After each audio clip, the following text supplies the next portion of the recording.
আরও একটি নতুন মিনি ব্লগে তোমাদের অনেক অনেক স্বাগত জানাই। দিনটা ছিল একটা গরমের দিন, আর দেবা দেবী ছানা মিলে রেডি হয়ে দুপুর দুপুর বেরিয়ে পড়েছি ঘুরতে। যাচ্ছি কোথায়?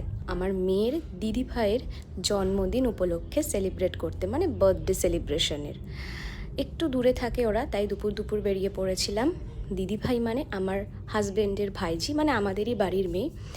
এবছর তার অ্যাডাল্ট হওয়ার বছর পূর্তি, মানে 18 বছর কমপ্লিট হলো, তাই একটু আলাদাই ঘরোয়া সেলিব্রেশন ছিল। আর এই দেখো, অনেক দিন তাছাড়া যাবো যাবো করে যাওয়াও হচ্ছিল না, এই সুযোগে উপলক্ষে একটু যাওয়াও হয়ে গেল। আর এই দেখো আমার মেয়েকে, কারোর বার্থডে সেলিব্রেশন থাকলে তার যতটা না এক্সাইটমেন্ট থাকে, তার থেকে দ্বিগুণ এক্সাইটমেন্ট থাকে তার। এখন নতুন নতুন বুঝতে শিখেছে বার্থডে উপলক্ষে কেক কাটিং, বার্থডে সেলিব্রেশন, তো সে যতটা না খুশি থাকে তার দ্বিগুণ খুশি থাকে, মনে হয় যেন সব ক্ষেত্রে বার্থডেটা ওরই। তো এইখানে চলছে কেক কাটিং পর্ব, আর দিদিভাইয়ের কোলে বসে আর কি পারলে তার আগেই কেক কেটে ক্রিম মেখে খেয়ে ফেলে। আর এই দেখো আমার হাজব্যান্ড কী শুরু করেছে, বেচারিকে আচ্ছা করে ক্রিম মাখাচ্ছে।